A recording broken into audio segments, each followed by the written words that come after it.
6030. Metrored Centros Médicos, parte del Grupo Hospital Metropolitano. Paga el impuesto predial con tus tarjetas Diners Club. Recibe el 10% de descuento del 1 al 15 de enero de 2024. Además, difiere hasta 12 meses. Págalo en línea a través de www.dinersclub.com.es/impuestos. Diners Club, tu mundo sin límites. Aplican condiciones. Descuento sujeto a las condiciones de cada municipio. Fin de espacio promocional y publicitario. Esta es la revista de Opinión Democracia. Seriedad y credibilidad en todas partes.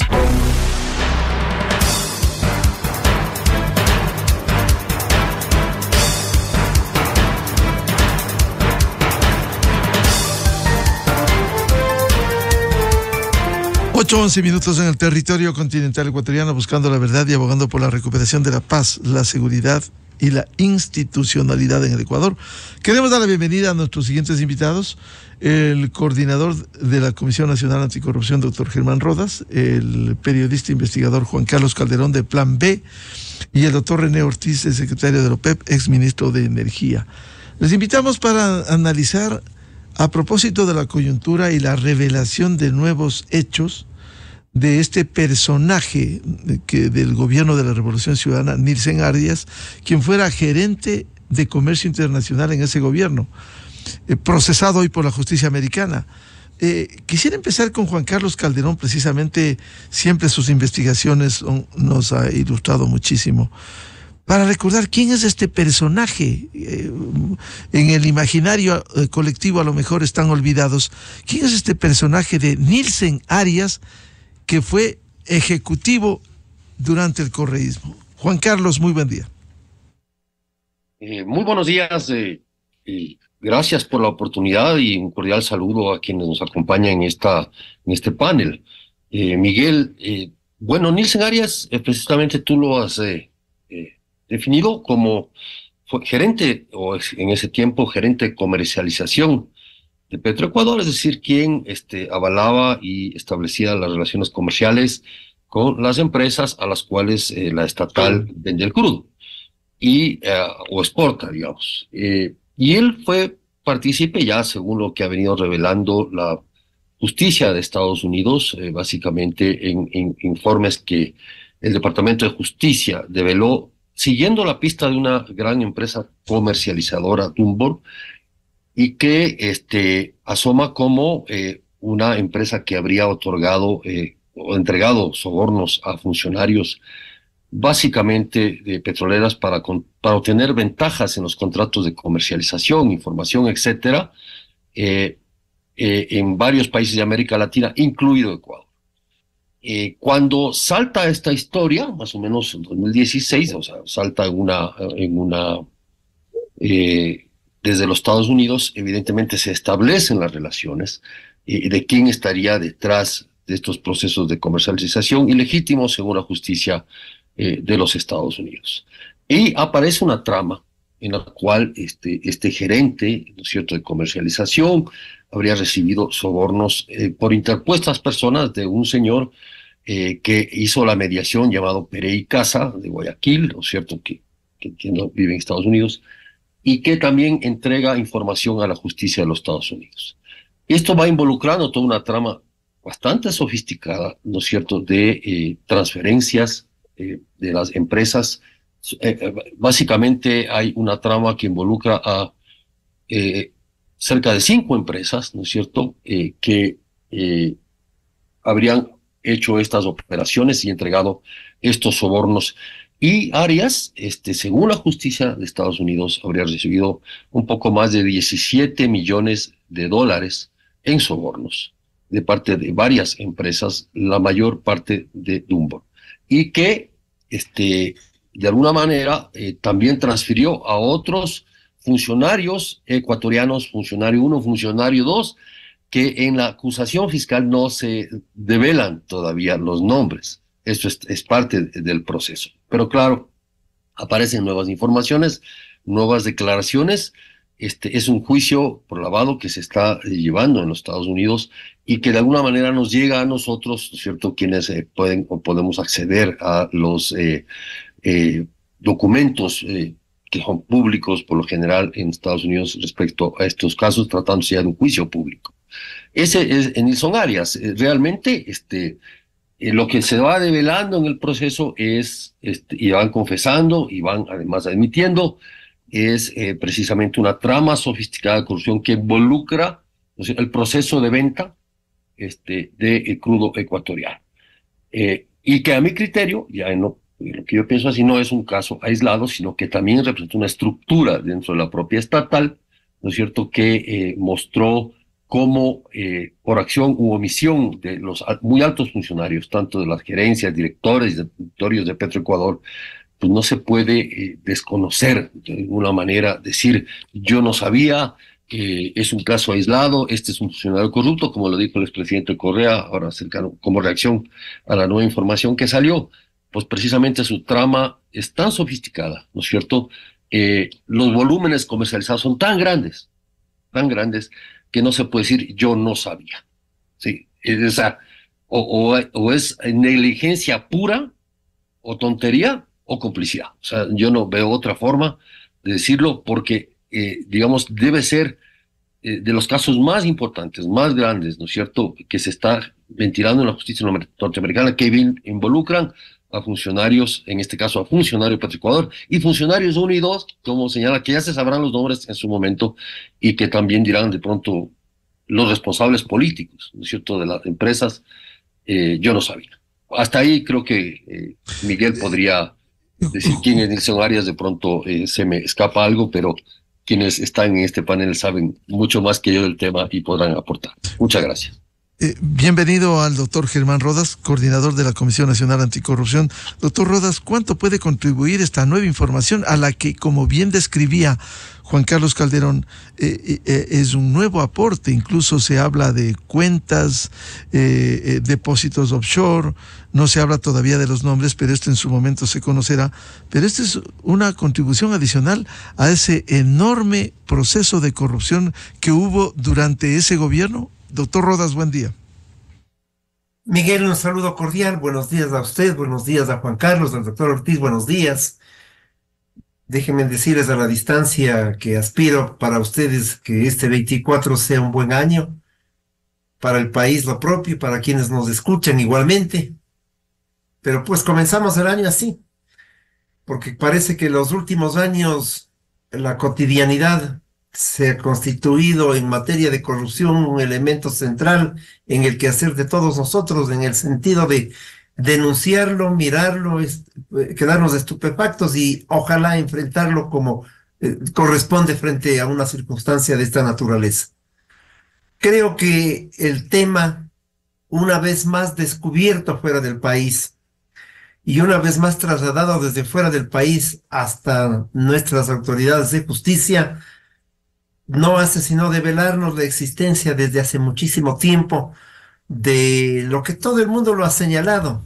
Periodismo de investigación lo vino haciendo desde hace muchísimo tiempo en el sentido de decirnos el tema de Petroecuador es uno de los temas más graves que existe en la patria en materia de corruptela.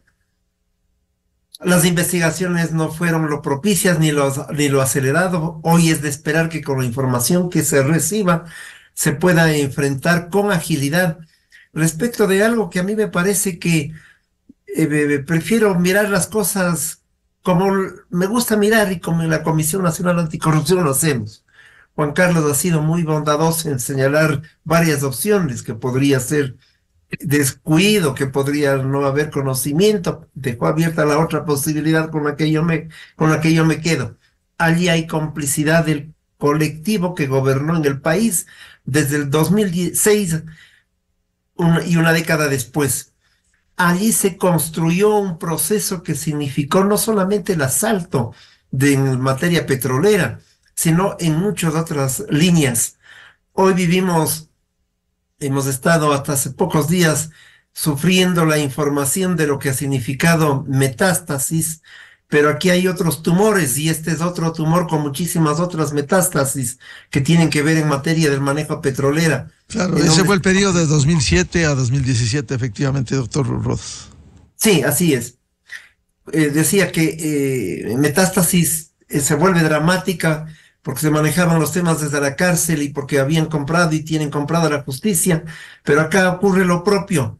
Por eso es que no se podía desentrañar los nudos que se habían estructurado alrededor de esta significativa descubrimiento que hoy no hace sino ponderar las verdaderas circunstancias a través de las cuales se gobernaron en el país en las décadas pasadas.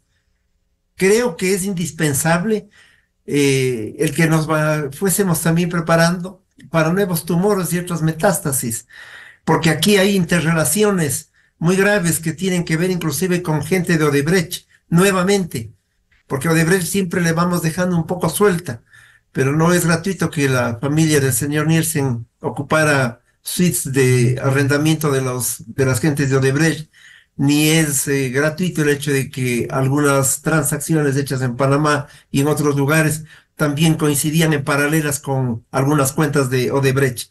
De tal manera que volvemos a mirar que este es un país asaltado y tomado por la corruptela en diversos ámbitos, en unos con la dramática acción de la muerte y persecución a determinadas personas, y en otros casos con la concupiscencia de sectores que han estado en el poder político.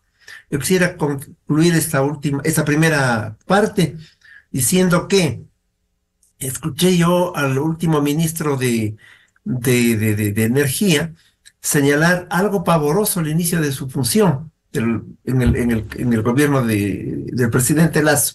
Decía él, en Petroecuador no existe ninguna auditoría, nada se conoce, todo está por hacerse. Estoy repitiendo más o menos sus palabras.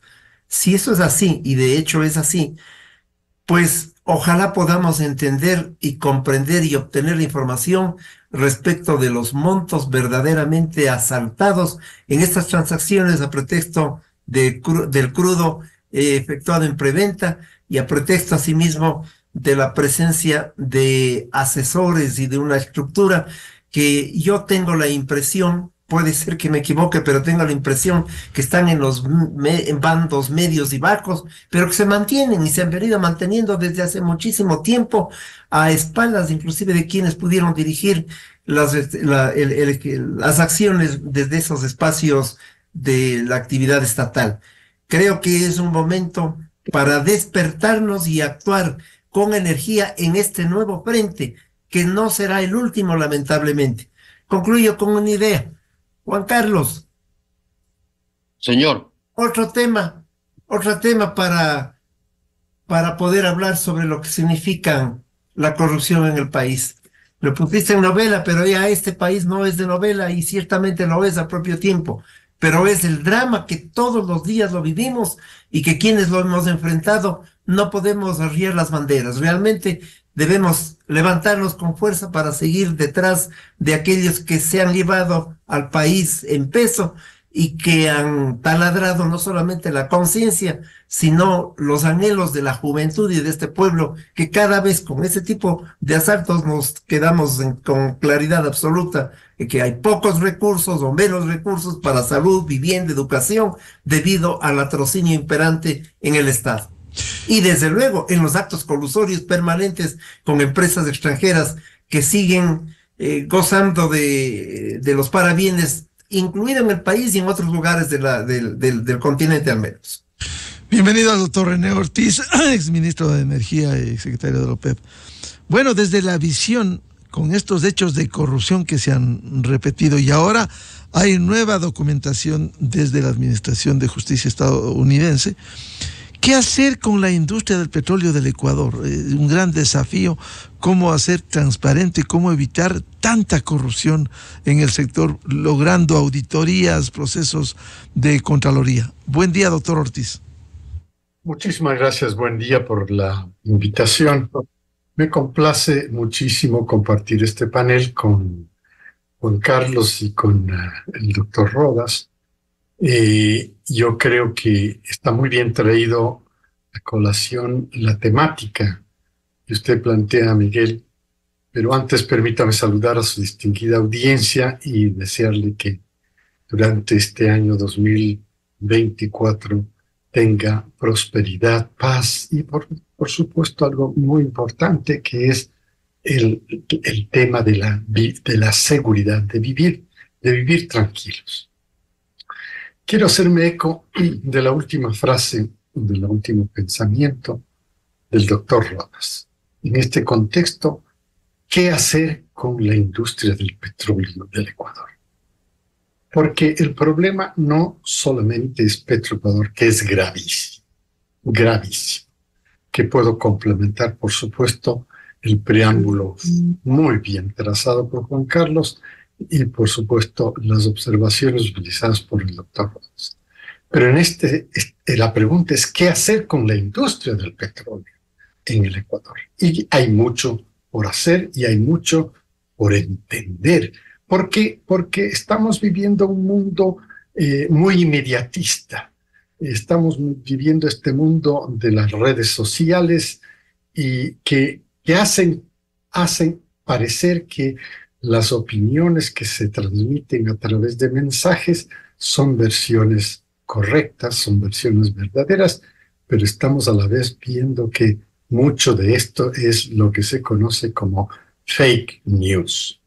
Y por supuesto ahí entra a tamizarse la verdad, si es que es eso lo que estamos buscando, y que ese es en cierto modo el eslogan de Radio Ex Academia Democracia, en busca de la verdad. Entonces, quiero comenzar señalando que es cierto, la industria del petróleo, en particular la estatal, en particular, y subrayo en particular la estatal, ha vivido en los últimos años un proceso de contaminación dramático de la corrupción. Creo que se escapan pocas personas, pocos profesionales dentro de la industria estatal que están impolutos y que por supuesto no deberían ser parte de estos procesos generalizados de llamamiento como corrupción. Pero en esencia debo admitir que esta empresa estatal ha estado prácticamente asediada por todo tipo de procesos de corrupción que señalan lo que acabamos de escuchar. En prácticamente cada estamento de la industria estatal está contaminado. Pero toquemos esto en un momento y permítame analizar más bien desde el comienzo el tema de que vivimos en un mundo enlazado por estas redes sociales y tenemos que ser lo más conscientes para saber qué hacemos, qué debemos hacer con la industria del petróleo de Ecuador. Quisiera comenzar por algo que es importante y positivo. Reconocer que Ecuador de largo, cumple con la reducción de emisiones de gases de efecto invernadero, GAES. ¿Y qué quiero señalar con esto? Quiero señalar que evidentemente esto es una gran ventaja para Ecuador, porque el 92.5% de la mezcla energética de consumo es limpia. Y eso a mí me parece suficiente prueba de que cumple Ecuador con este precepto, esta proclama, este compromiso internacional de la reducción de gases de efecto invernadero, incluido el CO2. En segundo lugar, el gobierno del Ecuador, y creo yo, todos los ecuatorianos, estamos a la espera que los gigantes emisores de gases de efecto invernadero, como Estados Unidos, como la Unión Europea, como la China, también deben cumplir con el mismo porcentaje que Ecuador. Es un orgullo ser 92.5% para continuar con las inversiones en energías adicionales. Pero no lo cumplen. No lo cumplen. Están muy atrasados o están, como quien quiera llamarles, están tomándose su tiempo para hacer las rectificaciones, los ajustes, lo que sea, pero a la final siguen con porcentajes muy altos, muy altos. Vea la forma de plantearlo. porcentajes muy altos que van por encima del 35% de emisiones de gases de efecto invernadero implantados dentro de sus sistemas de generación eléctrica. Y aquí quiero acotar algo importante, porque en cambio, las ONGs europeas fundamentalmente, incluyendo también las americanas, ¿no?, que se meten en los asuntos internos de nuestros países, ¿no?, estas auspiciadas con fondos gubernamentales de los países miembros de la Unión Europea, por ejemplo, deben más bien preocuparse de sus inmensos problemas de emisiones de gases, como acabo de citar, ¿no? Uno de ellos, Alemania. Entonces, digo yo, aquí hay que llamar la atención.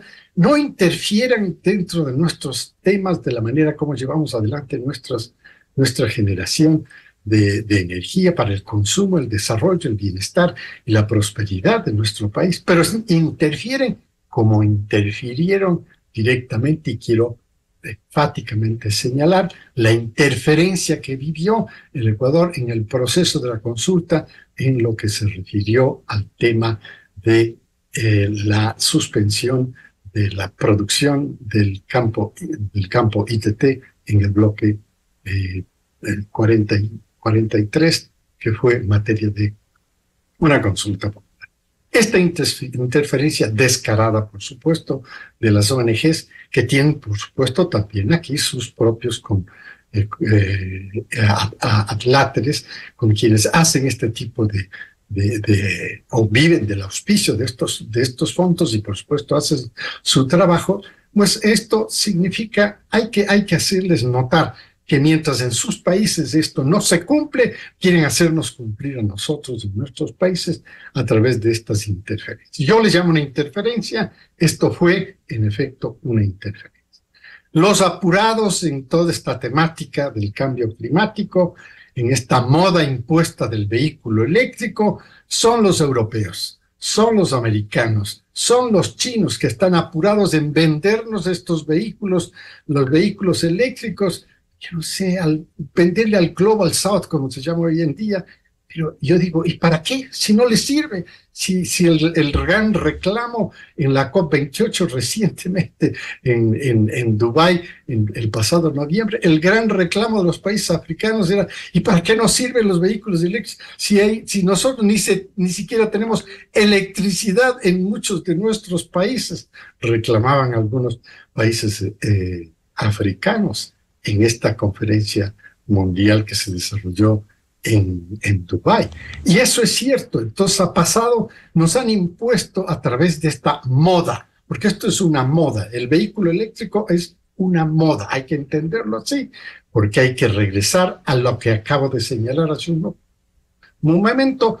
92.5% de la mezcla energética de consumo es en Ecuador limpia. Entonces, estamos cumpliendo.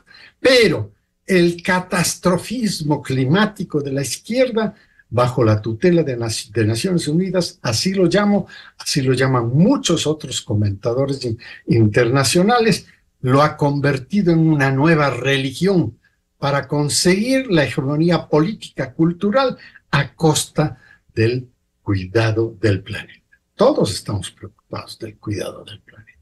Esto no cabe dudas de que todos estamos preocupados de cómo se maneja el planeta.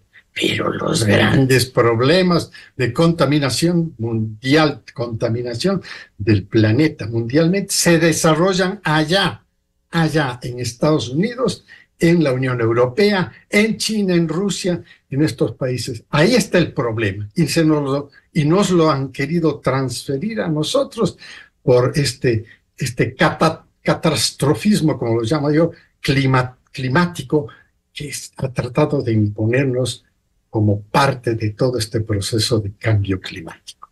Por ejemplo, permítame, tomemos la reciente declaración de más de 1.600 científicos mundiales, entre ellos 2 premios Nobel. ¿Qué dice? Comillas, no hay emergencia climática. La ciencia del clima debería ser menos política. Es la conclusión de todo una gran declaración. dice, no hay emergencia política. La ciencia del clima debería ser menos política, mientras que las políticas climáticas deberían ser más científicas.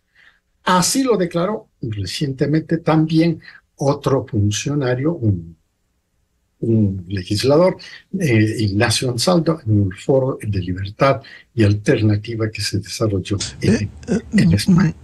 Es decir, con esto concluyo esta primera parte para señalar que el Ecuador debe preocuparse de sus problemas. La ineficacia, la ineficiencia, el sobredimensionamiento de estas instituciones estatales como las empresas estatales y la corrupción inmersa en estas empresas de energía.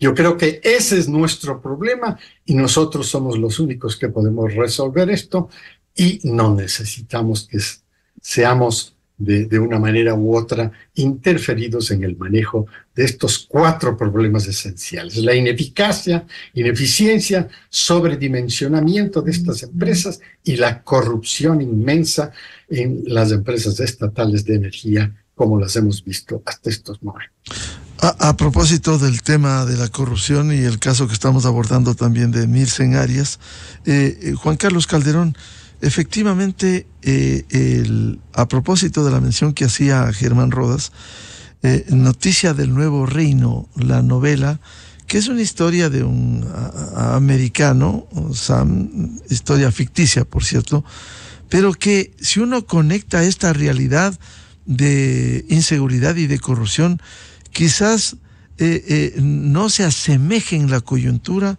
a un país que, como el último caso Metástasis, está reflejando como un espejo de la realidad ecuatoriana? Bueno, Miguel, yo creo que un poco para ir por partes. Sobre el tema Milsen Arias, la última información actualizada que surge data de poco más de un año, octubre del 2022, cuando la Fiscalía o el Departamento de Justicia de Estados Unidos, la acusación en este caso entrega información pertinente a sus pares acá, la Fiscalía del Ecuador, y a partir de eso ya se develan el esquema de sobornos del que estamos hablando. Eso está en realidad en un proceso de investigación acá, aunque también en Estados Unidos. Hago esta acotación porque a veces se mencionaba antes ahorita el tema de las redes, y es que algunos temas dan la vuelta, ¿sí? En general dan la vuelta, o hay personas que actualizan ciertos temas para, de alguna manera, no sé, ponerlos en una agenda de redes sociales. Y básicamente lo que ahí me parece muy extraña es la respuesta del expresidente Correa respecto a esta nota que sacó la hora y que hablaba de este nuevo documento. Pero este documento, insisto, data de octubre del 2022, que no ha dejado de tener vigencia, por supuesto, que está en investigación también en la justicia ecuatoriana y que de algún momento llegará a tener sus llamados, sus resultados desde la Fiscalía General. Y que efectivamente detalla el esquema de sobornos que estábamos planteando. Entonces, pero la respuesta es interesante del expresidente porque él habla de un funcionario corrupto, y haciendo pensar que es un caso aislado. Y segundo, dice, no voy a perder el tiempo en contestar, en responder esto. Y yo me pregunto por qué un expresidente, con todo el poder que tenía en ese momento y con toda la información que tenía en ese momento y todo el control que tenía en ese momento, además de lo cual presume siempre, se atreve a decir, o digamos dice que no va a perder tiempo en responder, en explicar esto. Bueno, yo creo que debería explicarlo. Yo creo que debería explicarlo porque él era el responsable político, así como se ha acusado a Lazo de tener responsabilidad en el tema de EMCO, de las empresas públicas, se ha acusado a Moreno en otras cosas y a él también, sobre todo en el caso Sobornos.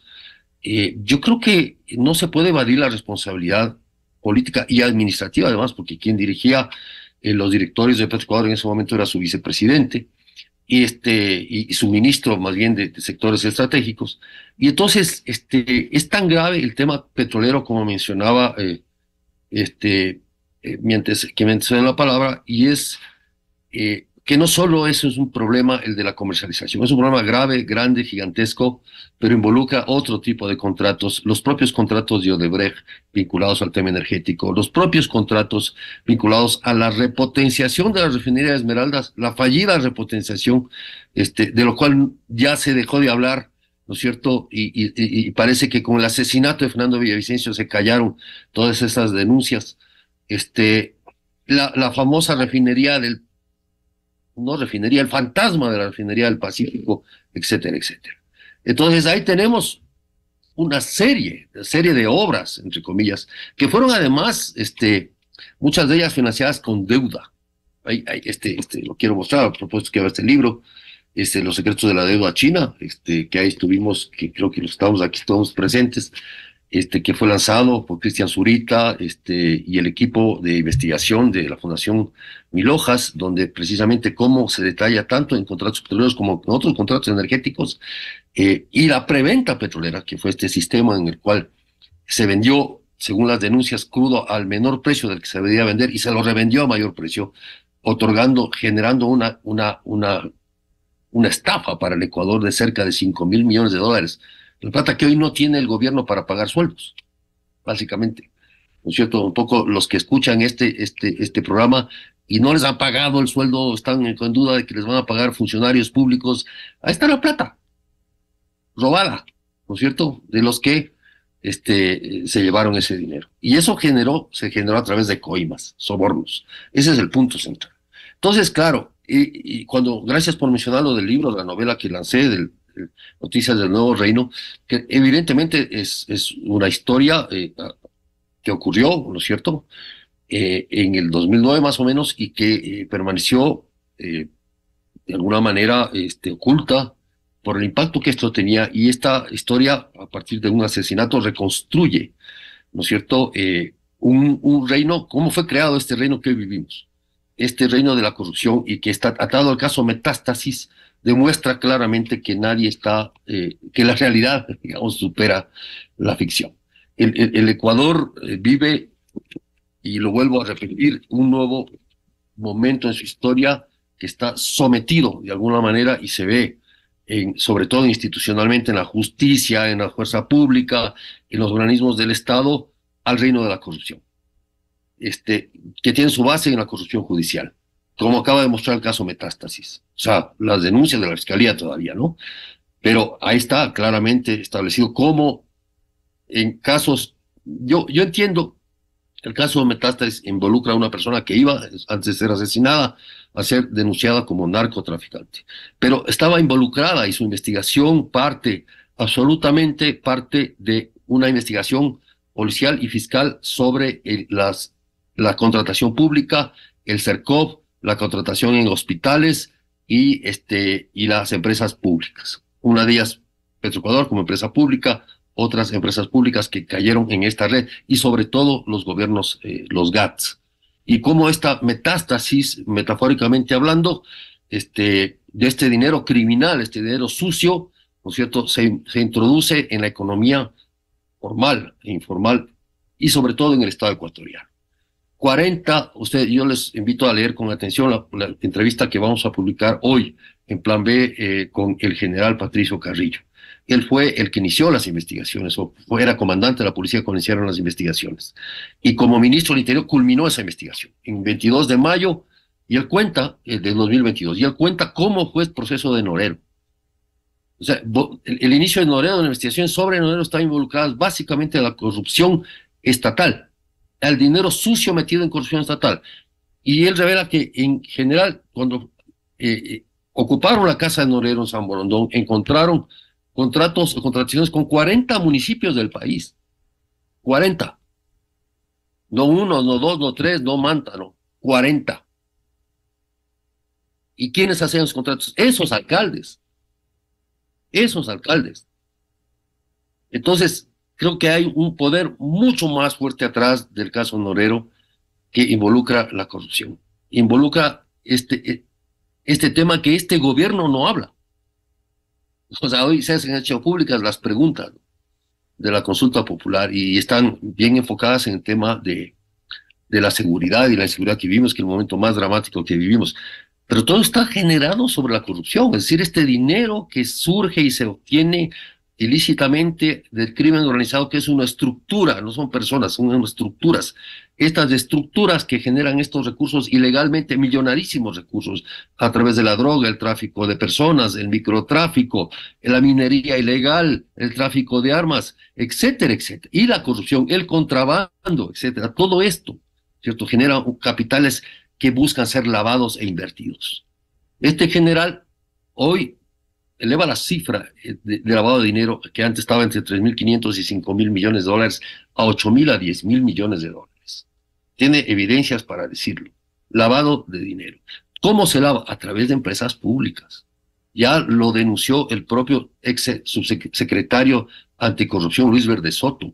Estableció un esquema, estableció una matriz de corrupción en estas empresas públicas. Y ahí están. Y el gobierno de Noboa eliminó por decreto la empresa de las empresas públicas, la que coordinaba, la empresa coordinadora, y nadie da razón de lo que está pasando. Entonces, me parece que hay esencialmente un estado en el Ecuador, un estado de impunidad permanente. La búsqueda de la impunidad. Para eso actúa la justicia, para eso actúan algunos medios, ¿no es cierto? Para eso actúa una serie de funcionarios inquistados en la administración en la búsqueda de la impunidad y sobre todo, ¿no es cierto?, en fiscales y jueces corruptos. Entonces sí me parece que debemos dejar de pensar en la corrupción como un tema de personas. Nelson Arias, señalado aquí, y que es el inicio de esta charla. Otros, Leandro Norero, o sea, aparecen personas como que fueran aisladas, como que fueran nada más que han venido de Marte, ¿sí?, del planeta Marte, y han llegado al Ecuador y han sido corruptos, malos por antonomasia, y han actuado de esta manera. Y no es así, es una estructura, son varias estructuras que actúan, que tienen cómplices, encubridores, actores en instituciones del Estado, y que establecen sobre todo un principio, el saqueo del Estado. Es el principio central, saquearle al Estado, saquear al erario público. Y es lo que tenemos, ¿no es cierto? Y buscar la impunidad a través de la administración de justicia. Porque es en la justicia donde se resuelven los temas. Sí, ahí es donde se resuelven los temas. Entonces, evidentemente ese es un relato, Noticias del Nuevo Reino, que es el libro que mencionas, de la novela que lancé últimamente, establece esta forma en la cual se va construyendo la impunidad. Me parece que el reino central que vimos es el de la impunidad y la búsqueda de la impunidad constantemente. Cuando una fiscal, ¿no es cierto?, que ha sido atacada y es siendo perseguida por un partido político, con complicidad de otros, pone los puntos sobre las IES y establece las evidencias y las denuncias pertinentes, empiezan las justificaciones, las victimizaciones y arrecian los ataques, ¿cierto? Y hay un apoyo efusivo en parte de redes sociales, de los ciudadanos, etcétera, etcétera, pero un apoyo débil, casi mudo, inexistente, por parte de altas autoridades del Estado.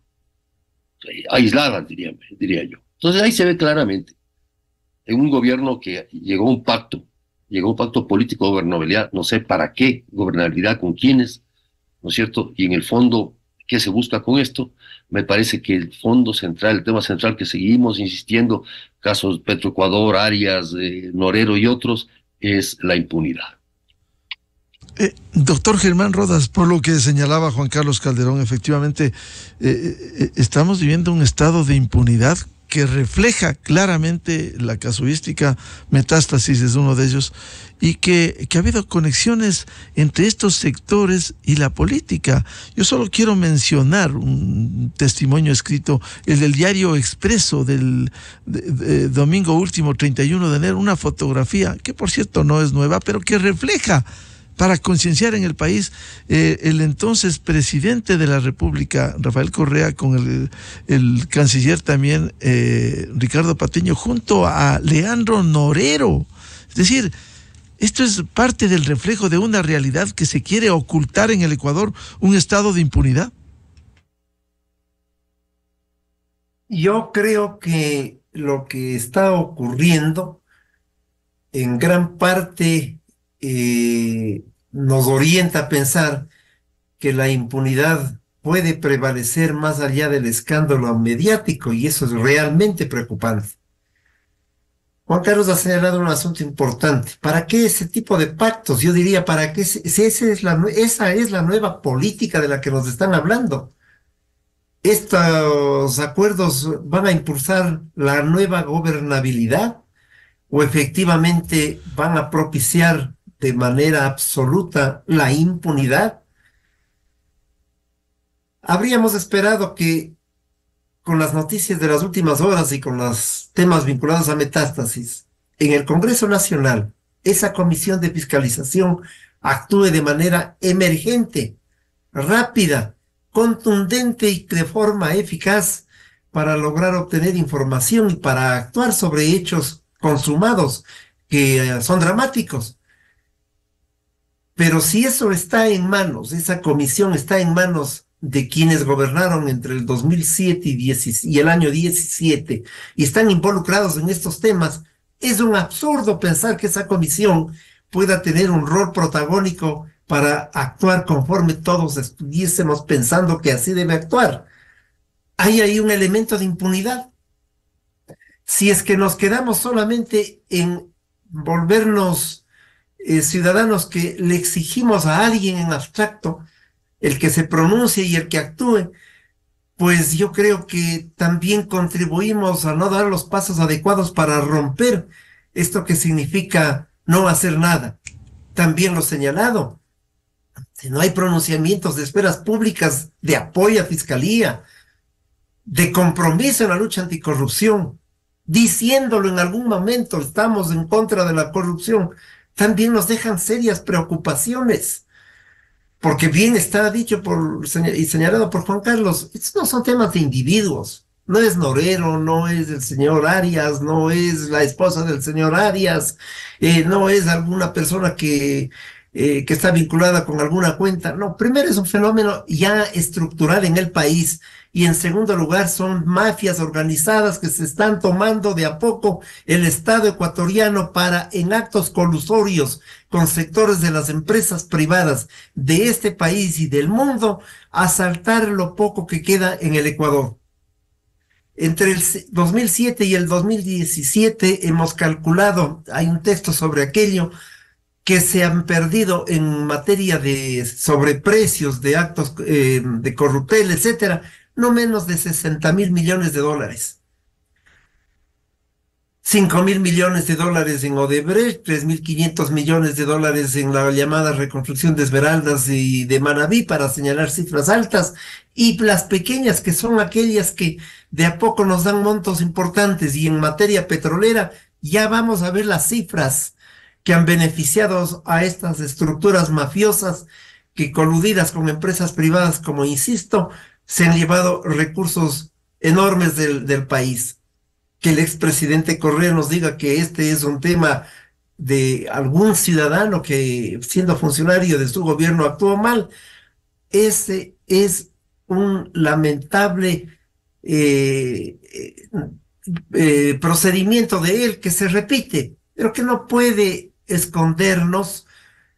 Bien se ha señalado que aquí hay responsabilidades políticas, y las responsabilidades políticas son enormes y son importantes, porque además todos ellos sabían de lo que se trataba el asunto y nos dejan serias interrogaciones sobre los niveles de compromisos colectivos de lo que ha significado el asalto al país. Y yo lo digo y lo ha dicho la Comisión Nacional Anticorrupción, ese fue un gobierno de atracos. Y eso es todo. Y hay que romper el esquema de que solamente hay sujetos o individuos que se comportaron mal. Fue un proyecto que se robó desde la ideología. Allí comenzaron las cosas. No les pertenecían las frases ni las consignas. Las asaltaron. Fue el robo de las ideas. Y todo lo demás fue más fácil porque también confundieron al país y confundieron inclusive a regímenes latinoamericanos que tenían o pueden tener connotaciones ideológicas progresistas o de cambio. De tal suerte que es indispensable que actúe la justicia con absoluta rapidez y vertiginosidad, porque también es cierto, y ese es nuestro temor, que estos tentáculos siguen actuando en los espacios de conducción de las diversas estructuras del Estado, y que no ha habido quien ponga el cascabel al gato cuando han ejercido los cargos que tuvieron que ejercerlos para frenar la corruptela. Repito, ¿cómo puede ser que Petroecuador no tenga auditorías? Que no sepan lo que tienen, lo que han ganado, lo que han perdido, quién les debe. Es decir, lo elemental del debe del haber, que es que el manejo de la contabilidad no existe. No digo un invento, repito las palabras del último ministro de la era de Lasso. Frente a esas circunstancias, si no nos conmovemos, si no actuamos, no solamente diciéndolo en un espacio, sino exigiendo un comportamiento desde el régimen central, realmente las cosas pueden ir de mal en peor. ¿Qué va a hacer Contraloría respecto de lo que significa la inexistencia de información de números en Petroecuador? ¿Qué van a hacer las autoridades actuales respecto de este mismo tema? Me refiero al Ministerio de Energía. ¿Qué y cuál va a ser finalmente la propuesta anticorrupción?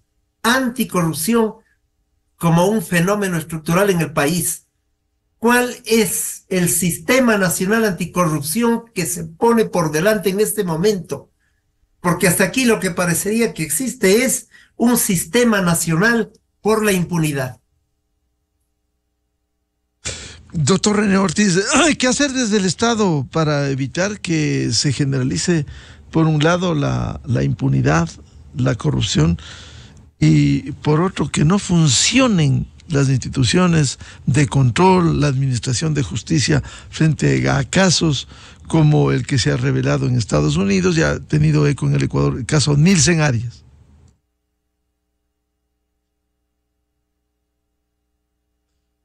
Por favor, el audio, René. Considero, Miguel, que en estos aspectos de corrupción hay que permitir con apertura democrática la colaboración, por ejemplo, que lo ha hecho en el pasado y lo continúa haciendo ahora el Departamento de Justicia de los Estados Unidos. El caso Nielsen Arias aparece porque precisamente en el marco legislativo americano, el Departamento de Justicia de Estados Unidos persigue a los delincuentes, en particular a todos aquellos funcionarios de instituciones y corporaciones que tienen negocios desde Estados Unidos hacia el mundo. Existe una ley que se llama la Foreign Corruption Act, ¿no?, que es una ley que combate la corrupción foránea.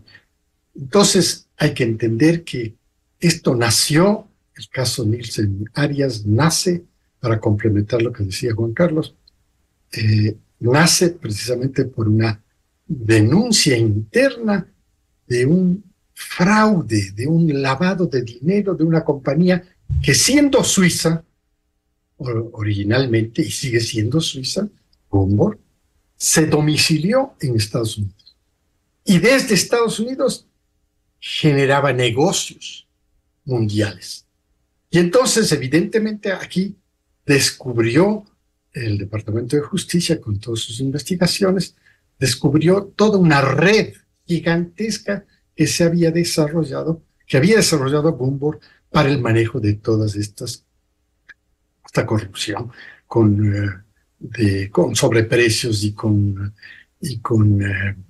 movimientos de capitales de un lugar a otro. Era impresionante. Todo esto está en el informe del Departamento de Justicia de Estados Unidos. Esto fue favorable para el Ecuador, enormemente.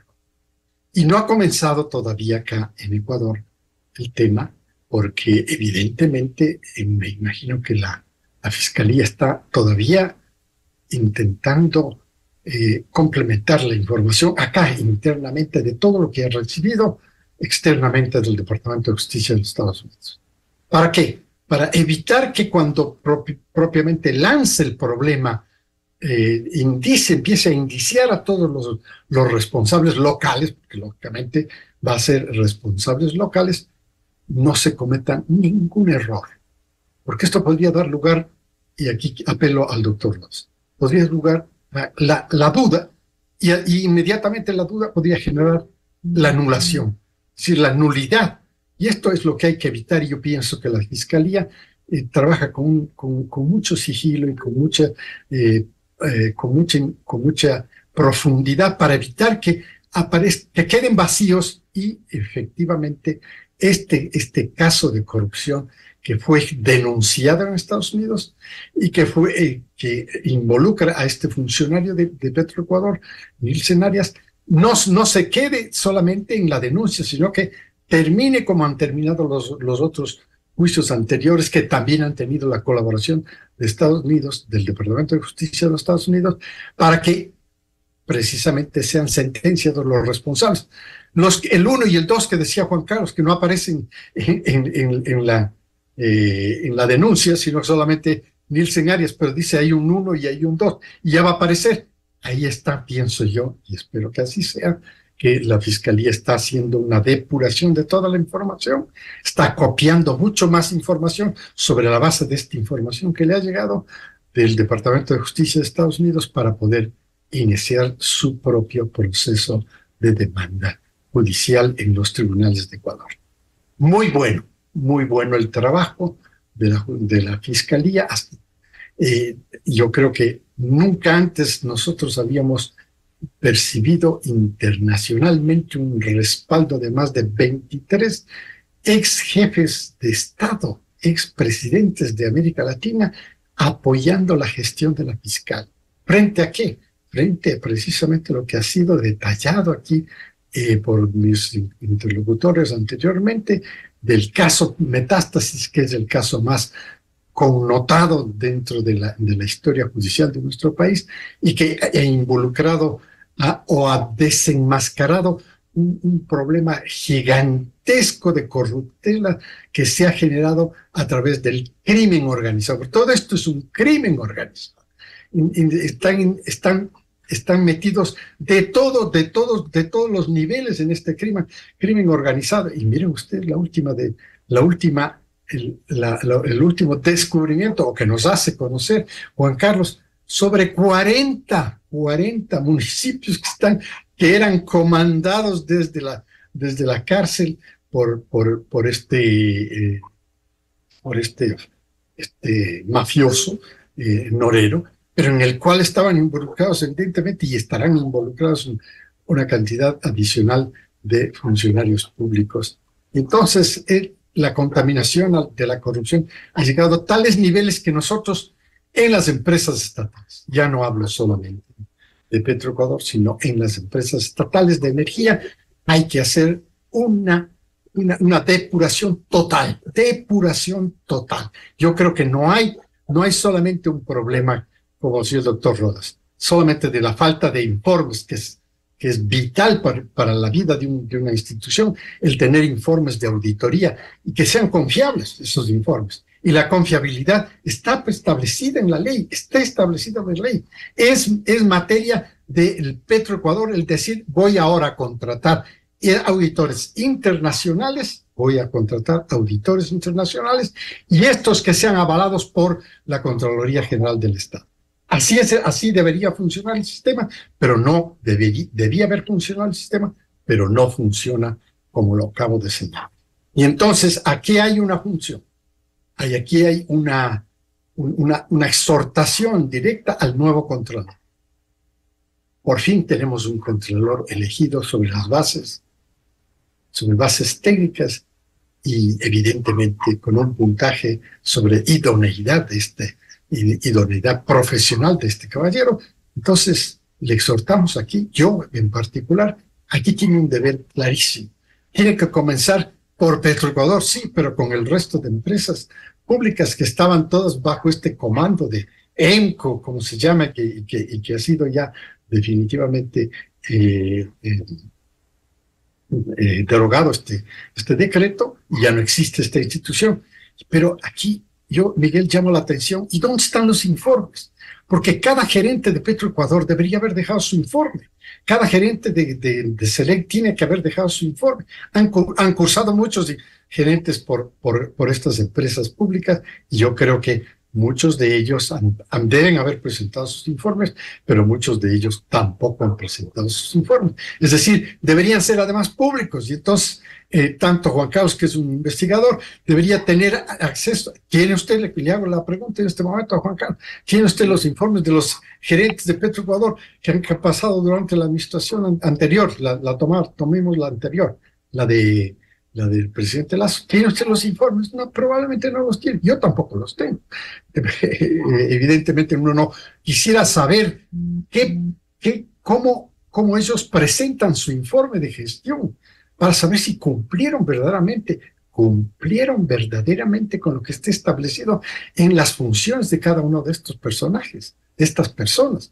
Entonces, yo creo que aquí, repito y concluyo con esta exhortación, y pido disculpas por haber hecho un preámbulo anterior, que tal vez no se lo consideraba como parte de la materia que estábamos analizando, pero que yo entendía que era la oportunidad para hacer notar que en el Ecuador nosotros podemos resolver nuestros problemas internos de energía, de cómo miramos el futuro de la industria del petróleo, pero que necesitamos la colaboración de los países amigos para poder resolver los problemas de corrupción que se dan precisamente de las empresas cuyos orígenes están en estas latitudes, como por ejemplo en Europa o en Estados Unidos, y que han sido perseguidas por el delito de haber cometido corrupción en países en el exterior de Estados Unidos, en el caso de Bloomberg, que es el que denuncia propiamente que Petrobras, que Pemex, que Petroecuador han sido los que recibieron alrededor de 70 y pico de millones de dólares directamente de un señor llamado Raymond Kohut, que es el que finalmente fue el delator, ¿no? Ante la justicia americana, y que es el que muestra que el ejemplo que da es que en estas 3 empresas estatales se depositaron en cantidades, millones de dólares de corrupción, de comisiones ilegales para el manejo de contratos. Les comprometo, contratos que beneficiaban directamente a compañías de ese origen. Les comprometo a seguir hablando de esto, pero para despejar solo esa inquietud, Juan Carlos Calderón ha podido revisar esos informes, ¿existen o no? De las administraciones. O sea, no puedo revisar, pero legalmente debería insistir. Toda empresa pública tiene la obligación de presentar información. Claro, tiene la responsabilidad de hacerlo. Sí. Tienen que entregar rendiciones de cuentas ante el Consejo de Participación Ciudadana, que para eso debería servir, y al público en general. Bien, muchas gracias por este valioso aporte. A propósito de este nuevo escándalo de Nielsen Arias, que siendo un caso viejo, han salido nueva documentación de la Administración de Justicia de los Estados Unidos. Muy amable al colega periodista investigador Juan Carlos Calderón, al doctor Germán Rodas y al doctor René Ortiz. Muchas gracias. Muchas gracias, buenos días a todos. Feliz año, gracias. Muchas gracias. Con esto cerramos la jornada de entrevistas y debates, la opinión diversa y libre en la revista de Opinión Democracia, a través de Exa FM, Democracia M y Democracia TV. Les recomendamos en Exa FM, ya viene el show de la papaya, y a los miles de seguidores de la revista de Opinión Democracia, muy amables, muy gentiles, les deseamos un feliz miércoles a todos. Muy buen día. La revista de Opinión Democracia, buscando la verdad en todas partes. Inicio de espacio promocional y publicitario. Ya vengo, amor. ¿A dónde vas? Al banco, que tenía que hacer un depósito